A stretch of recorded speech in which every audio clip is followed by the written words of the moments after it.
ಅಖಂಡ ಕರ್ನಾಟಕಕ್ಕೆ ಬಂದ್ ಕರೆ ಕೊಟ್ಟಿರುವಂತದ್ದು ವಾಟರ್ ನಾಗರಾಜ್ ಅವರ ಒಂದು ತಂಡ. ಅಂದ್ರೆ ಇವತ್ತು ಅಖಂಡ ಕರ್ನಾಟಕವನ್ನ ಬಂದ್ ಮಾಡುವಂತ ನಿಟ್ಟಿನಲ್ಲಿ ಕರ್ನಾಟಕ ಬಂದ್ಗೆ ಕರೆ ಕೊಟ್ಟಿರುವಂತ. ಸದ್ಯ ನಾನೀಗ ಮೆಜೆಸ್ಟಿಕ್ ಬಸ್ ತಂಡದ ಮುಂಭಾಗದಲ್ಲಿ ದೃಶ್ಯದಲ್ಲಿ ಕೂಡ ಗಮನಿಸಬಹುದು. ಅಂದ್ರೆ ರಾಜ್ಯದಾದ್ಯಂತ ಇಂದು ಕರ್ನಾಟಕ ಬಂದ್ಗೆ ಕರೆ ಕೊಟ್ಟಿರುವಂತಹ ಹಿನ್ನೆಲೆಯಲ್ಲಿ ಸಾಕಷ್ಟು ಏನು ಪ್ರಯಾಣಿಕರ ಸಂಖ್ಯೆನೂ ಕೂಡ ಕಡಿಮೆ ಇದೆ ಅಂತಾನೆ ಹೇಳ್ಬೋದು. ಸದ್ಯ ನಾನೀಗ ಮೆಜೆಸ್ಟಿಕ್ ನ ಒಂದು ದೃಶ್ಯವನ್ನು ಕೂಡ ನಿಮಗೆ ತೋರಿಸ್ತಾ ಹೋಗ್ತಿದ್ದೀನಿ. ಅಂದ್ರೆ ಈಗ ನೀವು ನೋಡ್ತಿರುವಂತಹ ದೃಶ್ಯ ಏನಿದೆ ಏನೋ ಕೆಂಪೇಗೌಡ ಬಸ್ ನಿಲ್ದಾಣದ ಒಂದು ದೃಶ್ಯ. ಅಂದ್ರೆ ಎಂದಿನಂತೆ ಬಸ್ ಸಂಚಾರ ಇದೆ. ಅಂದ್ರೆ ಒಂದ್ ರೀತಿಯಾಗಿ ಅಂದ್ರೆ ಪ್ರತಿಭಟನೆಯ ಅಥವಾ ಬಂದ್ನ ಬಿಸಿ ತಟ್ಟಿಲ್ಲ ಅಂತಾನೆ ಹೇಳ್ಬೋದು.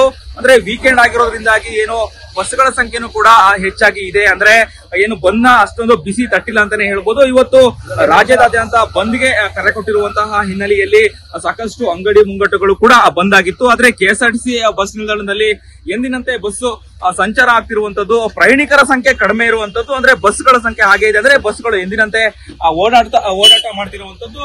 ಒಟ್ಟಾರೆಗೆ ಇವತ್ತು ಅಖಂಡ ಕರ್ನಾಟಕಕ್ಕೆ ಬಂದ್ ಕೊಟ್ಟಿರುವಂತಹ ಹಿನ್ನೆಲೆಯಲ್ಲಿ ಸಾಕಷ್ಟು ಪ್ರಯಾಣಿಕರ ಸಂಖ್ಯೆ ಮೆಜೆಸ್ಟಿಕ್ ನ ಒಂದು ಕೆಎಸ್ಆರ್ಟಿಸಿ ಬಸ್ ನಿಲ್ದಾಣದಲ್ಲಿ ಕಡಿಮೆ ಸಂಖ್ಯೆಯಲ್ಲಿ ಪ್ರಯಾಣಿಕರಿದ್ದಾರೆ. ಆದ್ರೆ ಬಸ್ ಎಂದಿನಂತೆ ಓಡಾಟ ಮಾಡ್ಲಿಕ್ಕೆ ತಯಾರಾಗಿ ನಿಂತಿರುವಂತದ್ದು. ಕ್ಯಾಮರಾ ಪರ್ಸನ್ ಕಾರ್ತಿಕ್ ಜೊತೆ ಅಭಿಜಿತ್ ಗಣೇಶ್, ಕರ್ನಾಟಕ ಟಿವಿ, ಬೆಂಗಳೂರು.